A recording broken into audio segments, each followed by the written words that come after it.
কৃত্রিম বুদ্ধিমত্তা বা এআই প্রযুক্তির দুর্দান্ত এক সময় পার করছে গোটা বিশ্ব।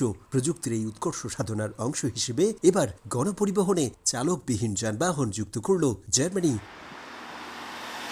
স্থানীয় সময় সোমবার পরীক্ষামূলকভাবে এই গণপরিবহন সেবা চালু করা হয়। কিরা বা K1 বেসড পায়োনিয়ার প্রকল্প 4-এর অংশ হিসেবে দেশটির হ্যাসেন, রাইনল্যান্ড-ফালৎস ও বায়ার্ন অঙ্গরাজ্যের কিছু অংশ নিয়ে গঠিত রাইন মাইন অঞ্চলের নির্দিষ্ট এলাকায় এই যানবাহন চালু করা হয়েছে। স্বয়ংক্রিয় এই গাড়ি বিশেষ এক সফটওয়্যারের মাধ্যমে দূর থেকে নিয়ন্ত্রণ করা হবে। জার্মানির প্রধান রেল সংস্থা ডয়েচে বাহন ও রাইন মাইন অঞ্চলের গণপরিবহন সংস্থা RMB এই পায়োনিয়ার প্রকল্পটি চালু করে। প্রকল্প পরিচালনার সভাপতি জানান, কৃত্রিম বুদ্ধিমত্তার সহায়তা নিয়ে পরীক্ষামূলকভাবে স্বয়ংক্রিয় এই গাড়ি আপাতত নির্দিষ্ট কিছু রুটে যাত্রী সেবা দিলেও 2023 সাল নাগাদ সব রুটে চালুর পরিকল্পনা রয়েছে। পরিবহন খাতে আমাদের চালক অনেক কম। 40% চালকের বয়স 55-র উপরে। এর মানে আগামী 10 বছরে আমরা অর্ধেকের বেশি চালককে হারাবো। তাই আমাদের বিকল্প ব্যবস্থার দরকার থেকেই এই উদ্ভাবন।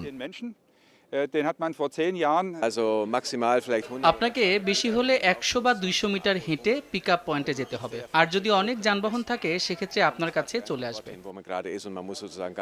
জার্মানির গণপরিবহনে স্বয়ংক্রিয় পদ্ধতির গাড়ির সংযুক্তিতে সাধারণ যাত্রীদের মধ্যে উৎসাহ বেশ লক্ষণীয়। ঘন্টায় সর্বোচ্চ 130 কিলোমিটার গতির অন ডিমান্ডের এই শাটল গাড়িটিতে চড়তে ইচ্ছুক যে কোনো যাত্রী ওয়েবসাইটের মাধ্যমে বুকিং দিয়ে সেবা নিতে পারবেন।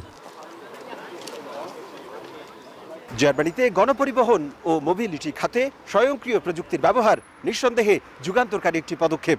তবে সড়ক ও জনপদে চলাচলের সময় সাধারণ যাত্রীদের নিরাপত্তা নিশ্চিত করা, একই সাথে মানবচালিত যানবাহনের সঙ্গে সংঘর্ষ এড়ানো এবং দুর্ঘটনার ঝুঁকি মোকাবেলায় এই স্বয়ংক্রিয় প্রযুক্তি কতটা সক্ষম হবে সে প্রশ্ন এদেশের সাধারণ যাত্রীদের।